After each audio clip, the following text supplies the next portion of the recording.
প্রিয় দর্শক, সাজ্জাদ কাদিরের প্রীতি এবং শুভেচ্ছা নিন। এই মুহূর্তে আপনাদের সামনে কথা বলতে এসেছি 16 জুলাই বঙ্গবন্ধুর সমাধিসৌধ কি গুড়িয়ে দিতে যাচ্ছে এনসিপি, এই প্রসঙ্গটি নিয়ে আপনাদের সামনে কথা বলবো। আপনারা বেশ কয়েকদিন যাবতে উদ্বিগ্ন বা বিভিন্ন মাধ্যম থেকে সংবাদ পেয়েছেন যে এই জুলাই মাসে বঙ্গবন্ধুর সমাধি স্থল গোপালগঞ্জের টুঙ্গিপাড়ায় অবস্থিত, সেটি গুড়িয়ে দেওয়া হবে, একটা নোংরামি কাজ করা হবে। আমি অবাক হচ্ছি না, গুড়িয়ে যদি দেয় তাতেও অবাক হব না, গুড়িয়ে না দেয় তাতেও অবাক হব না। কারণ আমি অবাক হওয়া তখন থেকে ভুলে গেছি যখন এই বছরের 5 ফেব্রুয়ারি আমাদের মুক্তিযুদ্ধের আতুরঘর, স্বাধীনতার আতুরঘর, ধানমন্ডি 32 নম্বর বঙ্গবন্ধুর স্মৃতি বিজড়িত সেই বাসভবনটি, সেই স্মৃতি জাদুঘরটি বাংলাদেশের সেনাবাহিনীর সামনে বুলডোজার দিয়ে গুড়িয়ে দিল। তাতে আজকে যদি বঙ্গবন্ধুর সমাধিস্থলও গুড়িয়ে দেয় অবাক হব না।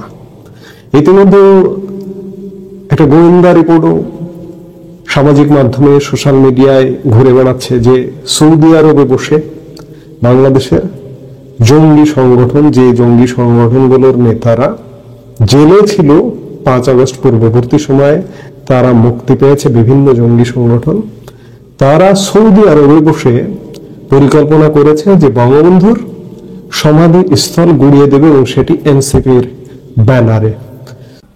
সূত্রের খবর বলছে যে সৌদি আরবে অনুষ্ঠিত এক গোপন বৈঠকে টুঙ্গিপাড়ায় শেখ মুজিবুর রহমানের সমাধিতে ভয়াবহ নাশকতার পরিকল্পনার অনুমোদন দেওয়া হয়। এখানে উপস্থিত ছিলেন হারুন ইজহার জঙ্গি নেতা, জসিমউদ্দিন রহমানী, ব্রিগেডিয়ার হাসান নাসির, একজন অবসরপ্রাপ্ত সামরিক কর্মকর্তা। এই হাসান নাসির ক্যান্টনমেন্টে কদিন আগে পিএনজি পার্সোনা নন গ্রাটা বা অবাঞ্ছিত ঘোষিত হয়েছেন, এখন তিনি ক্যান্টনমেন্টে অবাঞ্ছিত। এই হাসান নাসির এবং সুন্নাহ ফাউন্ডেশনের শীর্ষ নেতারা সৌদি আরবে বসে বৈঠক করেছেন, যে তারা সেই বৈঠকে সিদ্ধান্ত নিয়েছেন যে এনসিপির ব্যানারে বঙ্গবন্ধুর সমাধি স্থল গুড়িয়ে দেবেন। এবং এই যখন জল্পনা কল্পনা আলাপ আলোচনা, তখন আজ বিকেলে, আজকে 15 জুলাই বিকেলে আমরা কি দেখলাম, সার্জিস আলম ঘোষণা দিলেন ফেসবুকে যে 16 জুলাই মার্চ টু গোপালগঞ্জ। জুলাইয়ের প্রথম প্রহরে দেশ গড়তে জুলাই পদযাত্রা কর্মসূচি পালন শুরু করেছে জাতীয় নাগরিক পার্টি। সেই কর্মসূচির অংশ হিসেবে বুধবার 16 জুলাই গোপালগঞ্জে যাবেন দলটির নেতারা। এ বিষয়ে মঙ্গলবার বিকেলে নিজের ভেরিফাইড ফেসবুক পেজে দেয়া এক স্ট্যাটাসে দলটির উত্তরাঞ্চলের মুখ্য সমন্বয়ক সার্জিস আলম লিখেছেন 16 জুলাই মার্চ টু গোপালগঞ্জ। এরপর নিজের পোস্টের কমেন্ট সেকশনে তিনি আরো লিখেছেন, আমরা আসছি জুলাই পদযাত্রায় গোপালগঞ্জ জেলা শহরে সকাল 11টায়। উদ্দেশ্য কি? 16 তারিখ তো জুলাই শহীদ দিবস, ইতিমধ্যে রাষ্ট্রীয়ভাবে শহীদ দিবস ঘোষণা দিয়েছে, এবং শহীদ দিবস যখন ঘোষণা দিয়েছে তখন তাদের তো থাকার কথা রংপুরে। এই শহীদ দিবস ঘোষণা 16 জুলাই 2024 আবু সাইদ রংপুরে একজন নিহত হয়েছেন, তার স্মরণে 16 জুলাইকে রাষ্ট্রীয় শোক ঘোষণা করেছে সরকার। তাহলে এনসিপি কিংবা পুরো রাষ্ট্র ব্যবস্থার তো রংপুরে থাকবার কথা, কিন্তু তাই না করে 16 জুলাই মার্চ টু গোপালগঞ্জ কেন এনসিপির? উদ্দেশ্য কি? উদ্দেশ্য কি বঙ্গবন্ধুর সমাধিসৌধ ভেঙে সমান করে দেওয়া? অবাক হব না, কারণ বাংলাদেশে কবরস্থান বা মাজার ভেঙে দেওয়া হয়েছে, গত 1 বছরে শতাধিক কবরস্থান ভেঙে দেওয়া হয়েছে, সমাধিস্থল ভেঙে দেওয়া হয়েছে। আজকে যদি বঙ্গবন্ধুর সমাধিস্থল ভেঙে দেওয়া হয় তাহলেও অবাক হব না। আমি যতক্ষণ না পর্যন্ত বাংলাদেশ সেনাবাহিনীর প্রতিরোধ দেখব ততক্ষণ পর্যন্ত আমি এই গ্যারান্টি দেব না কারণ 32 ভাঙবার মুহূর্তে যে সন্ধেবেলা তারা ভাঙতে গিয়েছিল, যে রাতের বেলা ভাঙতে গিয়েছিল, আমি সেই সন্ধেবেলা এক ভিডিওতে গ্যারান্টি দিয়ে বলেছিলাম শেষ পর্যন্ত 32 ভাঙতে পারবে না, এরা যতই হম্বিতম্বি করুক। আমি নিজেও এখন আর কনফিডেন্ট নয়, আত্মবিশ্বাসী নয়। এই বাংলাদেশে যে কোনো সময় যে কোনো ঘটনা ঘটতে পারে। আগামীকালকে কি বঙ্গবন্ধুর সমাধি সৌধের সমান হয়ে যাচ্ছে? সেটি কি এখন দেখতে হলে আমরা গোয়েন্দা রিপোর্ট দেখছি গত কয়েকদিন যাবত, দেখতে হলে কালকের দিন দেখতে হবে যে কালকে কি হয়। কালকে যদি সফল হয় তাহলে বুঝতেই হবে যে বাংলাদেশ কোথায় গেছে। কোথায় গেছে এটি আর বুঝবার বাকি নেই। মানুষ হতাশ, মানুষ আর কোনো কিছু নিয়ে আশা করে না, আমরাও আশা করি না। দেখা যাক কালকে কি ঘটে। আগামীকাল যদি মোড় ঘোরে তাহলে বুঝবেন, তাহলে বুঝতে হবে যে না, কিছু একটা হচ্ছে, কিছু একটা ঘুরছে। কারণ নানা সমীকরণ, নানা পরিসংখ্যান বলছে, আন্তর্জাতিক বিশ্ব বলছে, অভ্যন্তরীণ পরিস্থিতি বলছে যে ডক্টর ইউনূসের তলার মাটি সরে যাচ্ছে। এই মাটি সরার সাথে বঙ্গবন্ধুর সমাধিস্থল ভাঙারও একটা সম্পর্ক আছে, একটা যোগসূত্র আছে। এখন দেখার বিষয় যে আগামীকাল কি ঘটছে, আমরা সে পর্যন্ত দেখব। সম্মানিত দর্শক, 2025 সনের জুলাই মাসের যে সময়টি সম্ভবত জামাতের জীবনের সবচেয়ে স্বর্ণালী একটি সময়। বর্তমান সময়টি যেভাবে তাদেরকে সাহায্য করছে, অথবা যদি উল্টে আমরা বলি, এই সময়টিকে তারা যেভাবে ব্যবহার করতে পারছে এবং যেভাবে প্রকৃতির অনেকগুলো সুযোগ সুবিধা এবং রাজনৈতিক অনেকগুলো কলা কৌশল যেভাবে তাদের পক্ষে চলে এসেছে, তা যদি তারা ক্যাপিটালাইজ করতে পারে, আগামীতে তাদের যে রাজনীতি, বিশেষ করে ধর্মভিত্তিক যে রাজনৈতিক দলগুলোর যে ঐক্য, এটিকে অবহেলা করার মতো কোনো রাজনৈতিক শক্তি বাংলাদেশে থাকবে না। এই বিষয়গুলো নিয়ে মূলত আলোচনা করব। প্রথমত হলো যে বিএনপির যে বিশাল একটা সম্ভাবনা ছিল 2024 সনের পুরোটা সময় জুড়ে, সেটি 2025 সনে এসে 3 থেকে 4 বার এটি বাঁক নিয়েছে এবং 3 থেকে 4 বারই বিএনপি অনেকগুলো সুযোগ পেয়েছে, আর সেই সুযোগগুলো তারা হারিয়েছে। তারা একটা সুযোগ গ্রহণ করতে চেয়েছে, অন্যটা তাদের হাত থেকে ফসকে গিয়েছে। কখনো তারা আমেরিকার কাছাকাছি আসতে চেয়েছে, আবার কখনো ভারতের কাছাকাছি আসতে চেয়েছে, কখনো চীনে তারা দৌড় দিয়েছে, আবার স্থানীয়ভাবে তারা মিত্র খোঁজার চেষ্টা করেছে এবং সেই মিত্র খুঁজতে গিয়ে ক্ষমতার যে পাওয়ার হাউসগুলো রয়েছে, সেই পাওয়ার হাউসগুলোকে দুই হাতে তারা খেলতে পারেনি। কখনো ক্যান্টনমেন্টের সঙ্গে সম্পর্ক স্থাপন করার চেষ্টা করেছে, আবার সেই যে সম্পর্কটি তাদের জন্য উল্টে গেছে।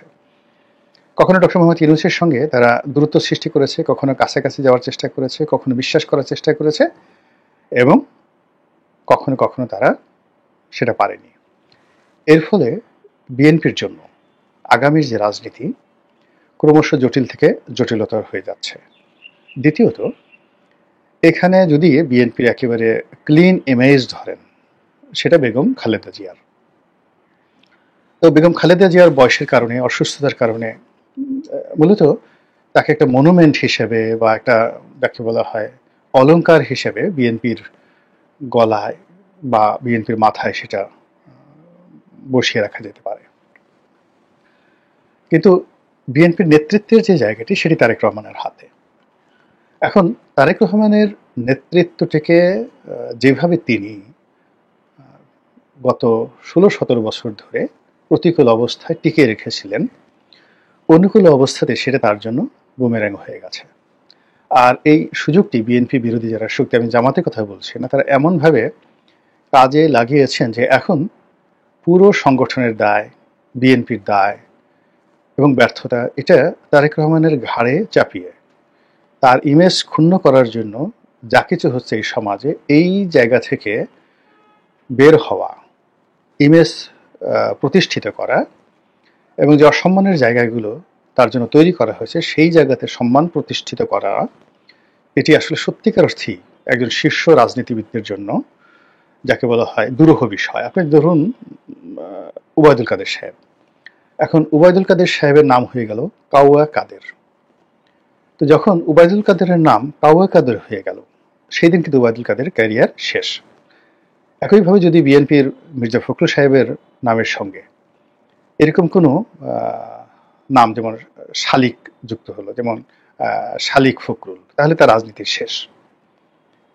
তো সেই দিক থেকে দেখুন যে বিএনপির যারা শীর্ষ নেতা মোরালের সবাই কিন্তু তাদের ইমেজটা ধরে রেখেছে। অন্যদিকে সালাউদ্দিন সাহেব, তারেক রহমান সাহেবের রিপ্রেজেন্টেটিভ হিসেবে আসার সঙ্গে সঙ্গে সেই সালাউদ্দিন মানে রয়ের এজেন্ট সালাউদ্দিন, তো নাম হয়ে গেল কি সালাউদ্দিন, এস আলম সালাউদ্দিন, ইত্যাদি ইত্যাদি নানা রকম কথাবার্তা। তো এই জিনিসগুলো থেকে মানে উনি আর বের হতে পারবেন না, কখনো বের হতে পারবেন না। তো এই জায়গাটা যারা সৃষ্টি করেছেন, অত্যন্ত সুকৌশলে এই কাজগুলো করা হয়েছে, ম্যাটিকুলাসলি এই কাজগুলো করা হয়েছে। ফলে বিএনপিকে নিয়ে আলোচনা না করে জামাতকে নিয়ে এই মুহূর্তে যে আলোচনাগুলো করব, সেটা হলো জামাত সেই 2010 সন থেকে বলতে গেলে খেলছে, আওয়ামী লীগের সঙ্গে খেলছে। Plan A, plan B, plan C, plan D খেলছে। 4টি সম্ভাব্য তারা যাকে বলা হয় বিপদ বিপত্তি সম্ভাবনাকে সামনে রেখে 4টি স্তরে নেতৃত্বকে ভাগ করে এবং 4টি অ্যাঙ্গেলে যুদ্ধের ময়দানে যেভাবে সৈন্য সমাবেশ করে ওভাবে তারা তাদের নেতৃত্বকে সমাবেশ করে আওয়ামী লীগের মধ্যে এক গ্রুপ ঢুকে গেছে, আওয়ামী লীগের বাইরে একটা গ্রুপ রেখেছে যাদের পিছনে আইন শৃঙ্খলা রক্ষাকারী বাহিনী দৌড়ে গেছে, আরেকটি গ্রুপ যারা ধরি মাছ নাসুই পানি এইভাবে তারা যাকে পালিয়ে পালিয়ে কাজ করেছে, আর একটি গ্রুপ সমাজের সাধারণ মানুষের সাথে মিশে গিয়ে তারা তাদের দাওয়াতি কার্যক্রম চালিয়েছে। এটা 2012 সন থেকে। আমি এই ঘটনাগুলো জানতে পেরেছি, এর কারণ হলো আব্দুল হান্নান সাহেবের সঙ্গে আমার খুব ভালো সম্পর্ক ছিল। তো আমি জেলে যখন গেলাম, যে আমাদের শীর্ষ নেতৃত্বদের সঙ্গে আমার যে কথাবার্তা হলো, আর জেল থেকে বের হওয়ার আগে এবং পরে তাদের যত শীর্ষ নেতা ছিলেন মোরালের সবাই আমাকে ভালোবাসতেন, স্নেহ করতেন, এবং তাদের কথাবার্তাগুলো থেকে আমি যা ধারণা পেতাম ঠিক ওই ধারণা থেকেই কথাগুলো বললাম। যাই হোক, এটা গেল আওয়ামী লীগের সঙ্গে। ঠিক বিএনপির সঙ্গে তারা এরকম 4টি ধাপে খেলেছে এবং অন্যান্য ইসলামিক দলগুলোর সঙ্গে তারা এইভাবে খেলেছে এবং কারোর সঙ্গে তারা কিন্তু সম্পর্ক নষ্ট করেনি। তো সেগুলো করে করে দেখেন 5ই আগস্টের পর একমাত্র রাজনৈতিক দল যারা পুরো পরিস্থিতিকে ক্যাশ আউট করার মতো মেধা দেখিয়েছে, যোগ্যতা দেখিয়েছে এবং যেখানে যতটুকু নড়াচড়া করা দরকার ঠিক অতটুকু নড়াচড়া করেছে। ফলে চাঁদাবাজি বলেন, দখলবাজি বলেন, এর কোনো বদনাম তাদের মধ্যে আসেনি। তাদের আমিরকে জামাত বিরোধী শক্তি বারবার বদনামের শিকার করার চেষ্টা করেছে, তাকে নিয়ে ট্রল করার চেষ্টা করেছে। এখন যেভাবে তারেক রহমান সাহেবকে নিয়ে যেভাবে আজে বাজে কথাবার্তা বলা হচ্ছে, জামাতের আমিরকে নিয়েও সেই কথাগুলো বলার চেষ্টা করা হচ্ছে। সেই জায়গা থেকে ভদ্রলোকে জামাতের যারা লোকজন তারা বের করে নিয়ে এসেছেন। তিনি নিজে সতর্ক হয়েছেন, তার সঙ্গে সঙ্গে জামাতের যারা সাইবার যোদ্ধা আছেন তারা, জামাতের যারা মজলিসের শুরার সদস্য আছেন তারা জনাব আমিরে জামাতকে ওই যে ব্যাড রেপুটেশন, সেই ব্যাড রেপুটেশনের জায়গা থেকে সাধারণত ফিরে আসে না কেউ, কিন্তু তাকে ফেরত আনা হয়েছে। নাও হিজ এ ক্লিন ম্যান, গেল এক। 2 নম্বর হলো যে তারা ক্যান্টনমেন্টের সাথে ভালো সম্পর্ক রাখছে, তারপর ডক্টর মোহাম্মদ ইউনূসের সঙ্গে ভালো সম্পর্ক রাখছে, ভারতের সঙ্গে ভালো সম্পর্ক রাখছে, চীনের সঙ্গে ভালো সম্পর্ক রাখছে, এমনকি আমেরিকার সঙ্গেও তাদের সম্পর্ক ভালো। এবং ইউরোপীয় ইউনিয়ন যারা কোনোদিন জামাতকে পাত্তা দেয়নি, তারাও কিন্তু এখন জামাতকে কাউন্ট করছে এবং ইইউ নেতৃবৃন্দ জামাতের অফিসে গিয়ে বৈঠক করছে এবং তারা সাবস্টিটিউট বিকল্প শক্তি হিসেবে আগামী দিনের রাজনৈতিক শক্তি হিসেবে জামাতকে কাউন্ট করছে ইউরোপীয় ইউনিয়ন। এটা মানে জামাত কিছু না পাক, এটা জামাতের জন্য একটা বড় প্রাপ্তি। এই গেল অবস্থা। 2 নম্বর হলো তারা আওয়ামী লীগের মতো একটা বৃহৎ শক্তিকে তাদের ব্যাপারে নিউট্রাল করে দিয়েছে। আগামীতে আওয়ামী লীগ যদি বন্ধুত্ব করতে চায় রাজনৈতিক অঙ্গনে, তারা অবশ্যই বিএনপির সঙ্গে করবে না, এনসিপির সঙ্গে করবে না, তারা জামাতের সঙ্গে করবে এবং তারপরে এমনকি ডক্টর মোহাম্মদ ইউনূসের সঙ্গে করবে। কিন্তু বিএনপির সঙ্গে আওয়ামী লীগের যে চিরায়ত দ্বন্দ্ব এবং সংঘাত, এই সংঘাতটা কিন্তু মানে যাকে বলা হয় সুপ্ত অবস্থায় আছে, কোনো অবস্থাতে এটা বাড়বে, আগামী দিনে কমবে না। এই গেল দ্বিতীয়। এরপরে যেটা আছে সেটা হলো তাদের এই যে গত 10 মাসে তারা ABCD 4টে টিম তারা করেছে, এবং এরা মাঠে বিএনপির ইমেজ নষ্ট করা, বিএনপির রাজনীতি বিশেষ করে ছাত্রদলের রাজনীতিকে ডিফিকাল্ট করে দেওয়ার জন্য তারা বড় বড় শিক্ষা প্রতিষ্ঠান টার্গেট করে, যেমন কুয়েট, জাহাঙ্গীরনগর বিশ্ববিদ্যালয়, ঢাকা বিশ্ববিদ্যালয়, Dhaka college, city college, Titumir college এবং জগন্নাথ কলেজ, পুরো জায়গাটা, এই যে কৌশলগত জায়গাগুলো শিবির এনসিপি এমনভাবে তারা দখল করে রেখেছে। তারা একবার ক্যাম্পাস প্রথমে একেবারে এই ফেব্রুয়ারি মাস পর্যন্ত 2025 সনের তারা তো ছাত্রদলকে ঢুকতেই দেয়নি, ছাত্রদলের ছেলেরা ঘুরে ঘুরে বেরিয়েছে। এরপর তারা পিছু হটছে, পিছু হটে মার্চ এপ্রিল থেকে এই জায়গাগুলো ছাত্রদল যখনই ঢুকছে, এবং তারা সেই দল বল হুন্ডা মুন্ডা নিয়ে ঠিয়ে চাঁদাবাস ময়লার ব্যবসা থেকে শুরু করে যা কিছু বদনাম তারা কামিয়ে ফেলেছে। আর এই যে মিটফোর্টের হত্যাকাণ্ডের পরে এখন আবার তারা ক্যাম্পাস দখল করে নিয়েছে, ঢাকা কলেজ থেকে শুরু করে অন্য সব জায়গাতে। বোঝার চেষ্টা করুন এখানে পলিটিক্সটা কি। এখানে খালি রাগ হলে চলবে না, গায়ে কুয়াত থাকলে চলবে না, পুরো বিষয়টা বুঝতে হবে, মনোযোগ সহকারে বুঝতে হবে। তো এইরকম যে অবস্থাগুলো তারা করেছে, তার বাইরে তারা যেটা করেছে, নিজেদের এই শিবিরকে দিয়ে তারা ছাত্রদল, মূল শক্তিটা ছাত্রদল, সেই ছাত্রদলকে দুর্বল করেছে, আর যুব দলকে আল্লাহর রাস্তায় ছেড়ে দিয়েছে আল্লাহর মাল হিসাবে। ফলে যত দুর্নাম এবং বদনাম যুব দলের হয়েছে। এরপর তারা যে কাজটি করেছে, তাদের যে বি টিম সি টিম যেগুলো রাজনীতিতে তারা তৈরি করেছে, এবং দীর্ঘদিন ধরে তারা তাদেরকে ফান্ডিং করছে, দীর্ঘদিন ধরে তাদের একেবারে অনেকগুলো ছোট ছোট রাজনৈতিক দল একেবারে আজ থেকে ধরুন কি বলবো, এই 2016-17 সনে তখন থেকেই জামাত তাদেরকে টাকা দিয়ে, পয়সা দিয়ে, লজিস্টিক সাপোর্ট দিয়ে, সাহায্য সহযোগিতা করে অনেককে, অন্তত 20 থেকে 25টি দল, রাজনৈতিক দল যাদেরকে লালন পালন করছে জামাত, তো জামাত লালন পালন করে তাদেরকে বিএনপির মধ্যে ঢুকিয়ে দিয়েছে, এবং বিএনপির মধ্যে ঢুকিয়ে দিয়ে এখন তাদেরকে নিয়ে টানাটানি করছে, এবং তারা জামাতের হুকুমের বাইরে যেতে পারবে না। এ কারণে they are the byproduct of Jamaat. তো এরকম অনেককে সেই টান দিচ্ছে। যে মুর্শিদের একটা গান আছে না, যে একটা জিকির, ওই যে নতুন একটা ডিজে জিকির বের হয়েছে, তো এরকম মুর্শিদের মতো, মানে এরকম মুর্শিদ মানে পথ প্রদর্শক, এরকম জামাত যাদেরকে পথ প্রদর্শন করছে রাজনীতিতে, ওই তাদের সুতোটা মানে জামাতের হাতে। আর যারা একবার রাজনীতিতে টাকা তোলার, চাঁদা গ্রহণ করার বা অন্যের সাহায্য নিয়ে যাকে বলা হয় রাজনীতি করার যাদের অভ্যাস গড়ে ওঠে, তারা জিন্দিগিতে নিজের পায়ে দাঁড়াতে পারে না।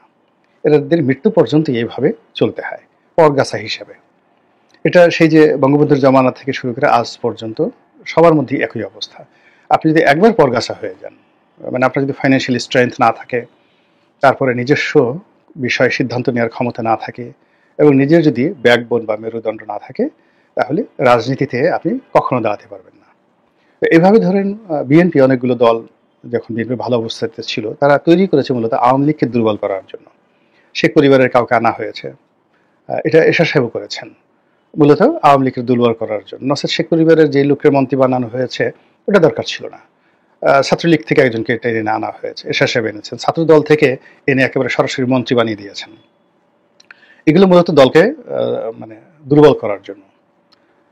তো এই কাজগুলো বিএনপি যেভাবে করেছে, জামাতও ঠিক একইভাবে এই কাজগুলো করেছে অন্য কৌশলে। তারা যেই বিএনপির যে বড় বড় হাতগুলো রয়েছে, যে হাতগুলো শক্তিশালী হাত বিএনপির, এই হাতগুলোকে দুর্বল করে দিয়েছে। প্রথমত তাদেরকে বুদ্ধি দিয়ে, পরামর্শ দিয়ে, টাকা দিয়ে তাদের সাথে সম্পর্ক করে, আবার সেই সম্পর্কটা যখন কেন্দ্রীয় নেতৃত্বে তাদের কাউন্টার গ্রুপের কাছে দিয়ে একটা কেওয়াজ অ্যান্ড কনফিউশন তৈরি করা হয়েছে। ফলে বিএনপির যত শীর্ষ নেতাদের মধ্যে যে দূরত্ব, এবং তারেক রহমান সাহেবের সঙ্গে অনেক সিনিয়র নেতাদের যে দূরত্ব, এই দূরত্বের পিছনে একটা জামাতি কৌশল এবং ভাইব কাজ করছে।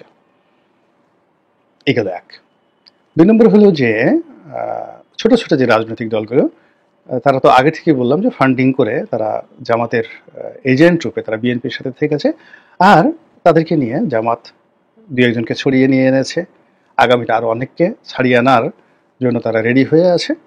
এবং দেখা গেল যে একেবারে শেষ মুহূর্তে বিএনপির উপর জামাতের যে কূটকৌশল, সেই কূটকৌশলটা এমনভাবে আবর্তিত হবে যে দুই চোখে অন্ধকার দেখা ছাড়া বিএনপির আর কোনো কিছু থাকবে না। এখন এই যে কৌশলগুলো, জামাতের এই কৌশলগুলো বা জামাতের এই ফেজ অফগুলো, এগুলো বিএনপির যারা শীর্ষ নেতৃবৃন্দ রয়েছেন তারা কখনোই কাউন্ট করেননি, এমনকি এখনও তারা কাউন্ট করছেন না। তারা রাগ হয়ে জামাতকে গালি দিচ্ছেন বা মনে করছেন যে জামাতকে তারা যে কোনো জায়গাতে যে কোনোভাবে মোকাবেলা করতে তারা সক্ষম। কিন্তু এই যে টেকনোলজির যুগে এখানে সামাজিক মাধ্যম, গণমাধ্যম এবং একই সঙ্গে ইনভেস্টমেন্ট, এই তিনটে জিনিস জামাত যেভাবে করছে ওভাবে বিএনপি পারছে না। বিএনপি ধরুন যেখানে বিএনপি এক জায়গাতে 10 টাকা চাঁদা কালেকশন করছে একটা কমিটি গঠন করার জন্য, আবার বাইরে থেকে চাঁদা কালেকশন করছে একটা দোকান বা একটা ব্যবসা পাওয়ার জন্য, ওই জায়গাতে তো জামাত যাচ্ছে না। অন্যদিকে জামাত যে কাজটা করছে, বিএনপি শুধু আনাকুম শুধু নিচ্ছে, কিন্তু তারা তো কাউকে দিচ্ছে না, টাকা পয়সা দিচ্ছে না। তাদের সাথে যারা সহযোগী আছে, ধরুন 20 থেকে 25টা বা 30টি রাজনৈতিক দলের সাথে বিএনপির সম্পর্ক আছে, তো বিএনপি তাদেরকে তো ওইভাবে সাহায্য করছে না আর্থিকভাবে যেভাবে জামাত করছে। ফলে কি হচ্ছে, যখন টানাটানি হচ্ছে সেই টানাটানির ক্ষেত্রে জামাত এগিয়ে যাচ্ছে। এবং বিএনপি সর্বশেষ ধরেন যে 2024 নির্বাচনের আগে আওয়ামী লীগ যেভাবে সেই